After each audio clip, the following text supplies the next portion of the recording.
Apparently, organizations like the FBI, the US military, the CIA, and even the White House offer to assist in the production of Hollywood movies and TV shows. It's pretty sinister to think that entertainment we watch has been deliberately tampered with to shape our thoughts and the things we believe in. There's a version of your favorite films and TV shows that you weren't allowed to see. Scripts were rewritten, scenes were cut, endings were changed, and characters were altered. They had stamped top secret on the top and the bottom and the sides in the margins of every single page. And I said, guys, this is not top secret. This is a Hollywood movie. It's already on video. It's done. I'm talking children's animations with rewritten endings, comedy films you've never heard of with deleted scenes, superhero franchises built in secretive contracts, and a screenwriter who tried to tell the wrong story and was found dead with both hands missing. This has been running since the 1940s. What started with Walt Disney producing propaganda shorts for the military has now evolved into a formal permanent operation, one that now reaches into the biggest franchises on the planet, and it hasn't stopped expanding from there. I think almost no Americans understand the depth of CIA involvement in Hollywood film production. Yes, it's true that there are family members of CIA officers deeply involved in filmmaking and including in animation. But it's gotten to the point where the CIA now is much like what the FBI was starting in the 1950s onward, that if you want to make a movie that has anything at all to do with the CIA and you want even the vaguest CIA approval or involvement, it's going to be a pro-CIA film.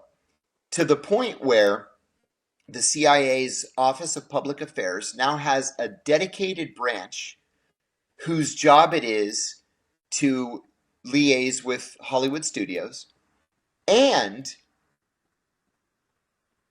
I have to be careful the way I say this, there is a unit in the field whose job it is to work with Hollywood studios. That's why we end up getting movies like Zero Dark 30 that are just based on 100% lies that end up becoming big blockbusters. You're not going to see, or Argo, which was the Academy Award for Best Picture. You're not going to see an anti-CIA film that gains any traction in Hollywood. Because like I said, if we start with the CIA in 1949, the beginning, we really don't have to go before that. And we really don't have to get into the Pentagon dealing with films. The Pentagon, just to briefly, for your audience so we don't confuse people, the Pentagon also vets Hollywood scripts and denies illegally and unconstitutionally, because the Supreme Court has ruled on this on First Amendment grounds, that you cannot deny or alter or change the work of the artist to get U.S. taxpayers paid armaments to be in your film. That is illegal, what they've been doing since the 1950s and 60s and even up to today. After 9/11, they put together a group of directors like they did in 1952 with the Militant Liberty. They put together, after 9/11, they put together a group of screenwriters, directors, and producers, and they took them down to USC, and they funded the operation to come up with scenarios for terrorist attacks and all kinds of different terrorist situations. And I believe out of that school, which is now funded by Jeff Skoll, the owner of Participant Media, the guy who created eBay, he's a Canadian. He's now funded all of these CIA-themed movies out of Participant Media. He funds a USC offshoot involving message movies, climate change movies, anti-Soviet movies, anti-Putin movies. He's got an entire school down there under USC Film School that's involved with the CIA and himself, Jeff Skoll.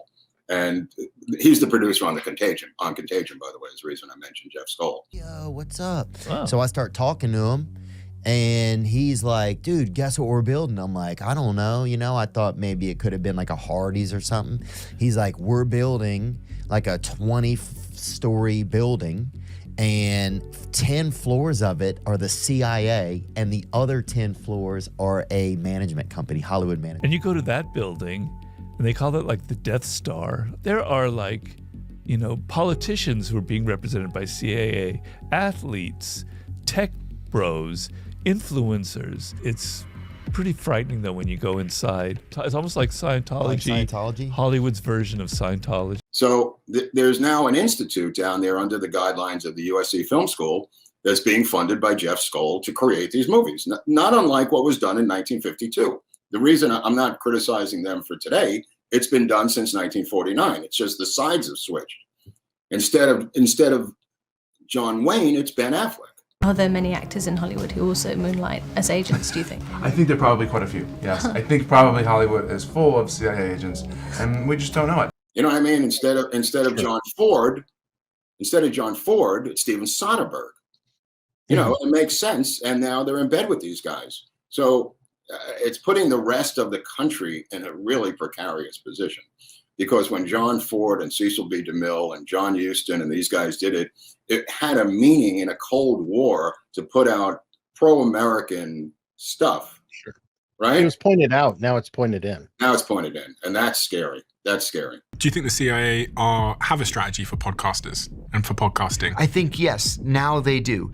It took them a little while to get current, but just like they over time developed a strategy with Hollywood, sure, they're developing a strategy with podcasters. The thing that bothers me the most is when Hollywood perpetuates the myth that torture prevented acts of terrorism or disrupted acts of terrorism. And to me, that myth is dangerous in that it affects public opinion. You can put whatever euphemism you want on it. You can call it enhanced interrogation technique. I don't care what you call it.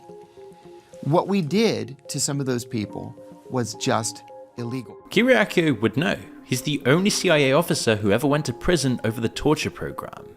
I objected to the CIA's use of so-called enhanced interrogation techniques, which I believe to be torture.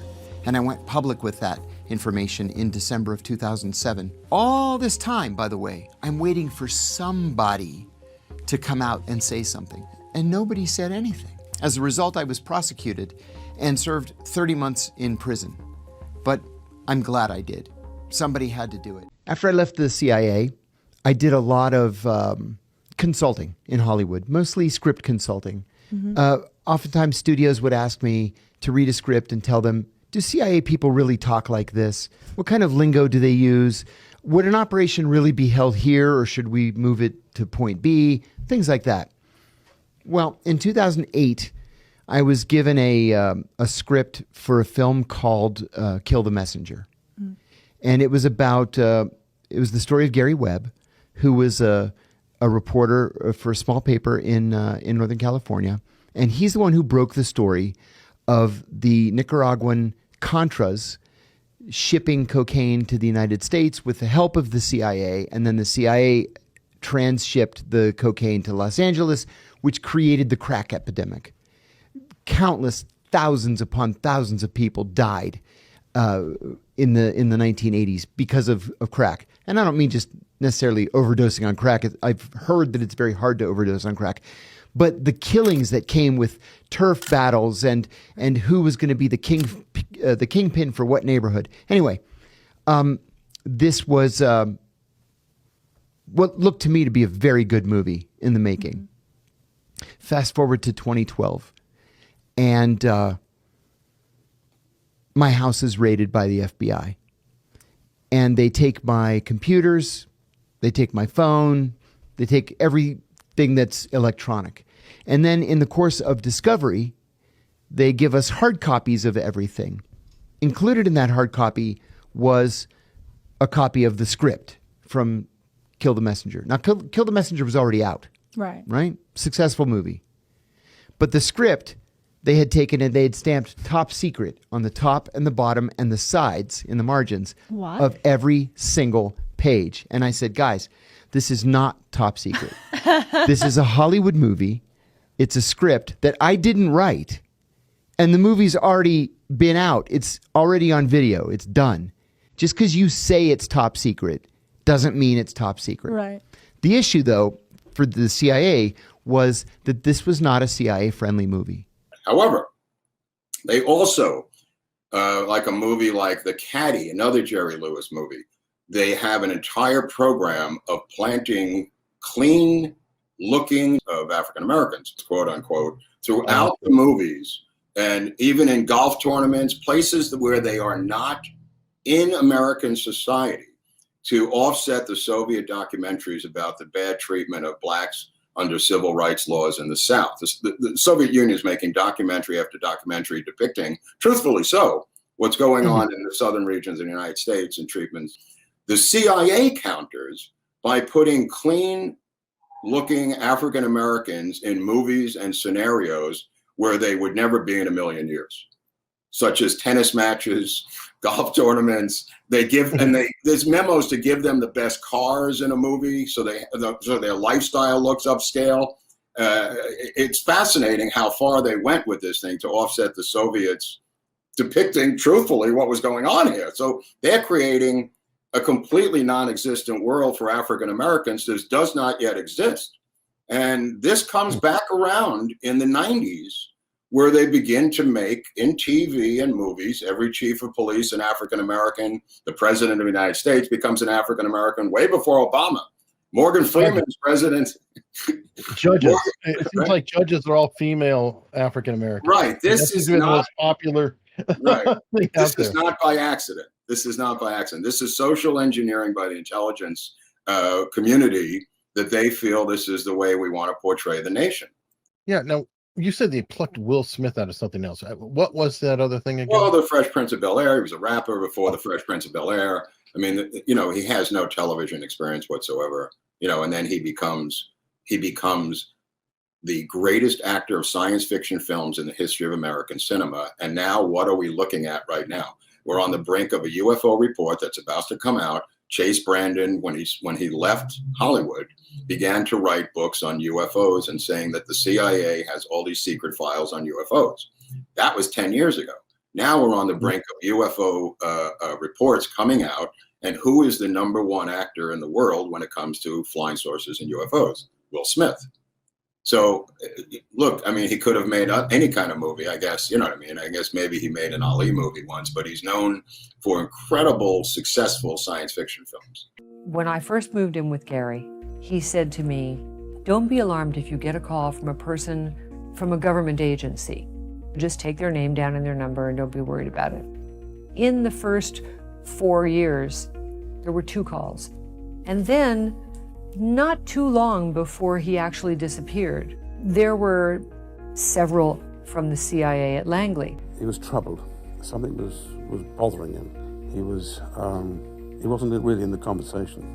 He was having trouble with the script he was writing, which he talked more about not the script, but about a government very, very sensitive, inconvenient truth. He was speaking more as a journalist than he was as a screenwriter. He was talking as an investigator. The search is on tonight for a local screenwriter who never arrived back home from an out-of-town trip.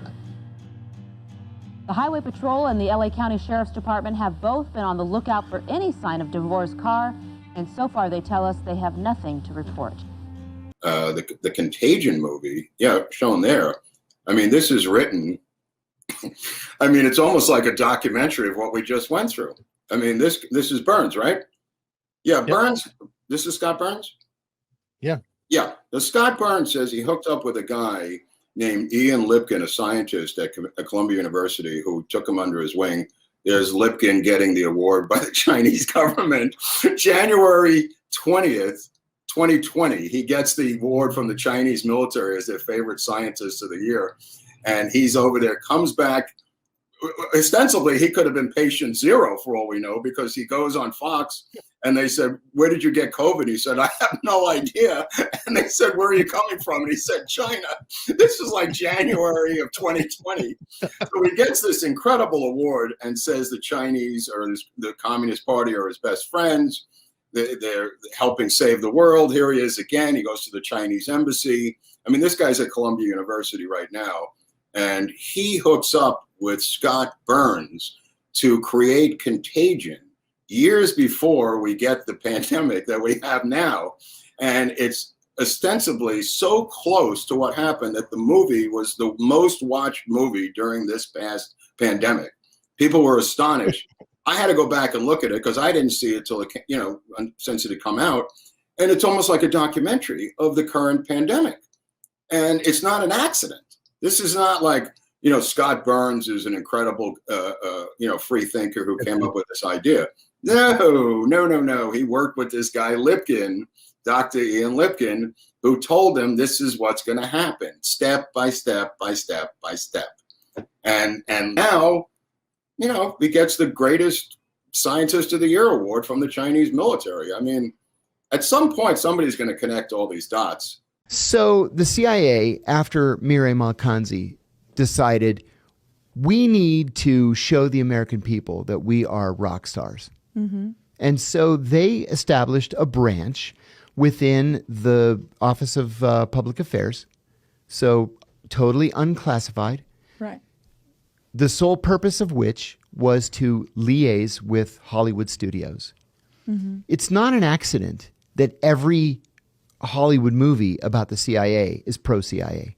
Mm-hmm. And I'll tell you, it became a boil on the butt of many Americans begging to be lanced when they finally came up with Zero Dark 30. So Zero Dark 30, I think, is the most egregious example of CIA interference in Hollywood. And let me lay it out. Zero Dark 30 came out in 2012. It was written by Mark Boal, who's an Academy Award-winning writer, and directed and produced by Catherine Bigelow, an Academy Award-winning director. Okay? So these guys are superstars. They decided they wanted this movie to be as realistic as possible. And it was supposed to be, where it was about the killing of Osama bin Laden.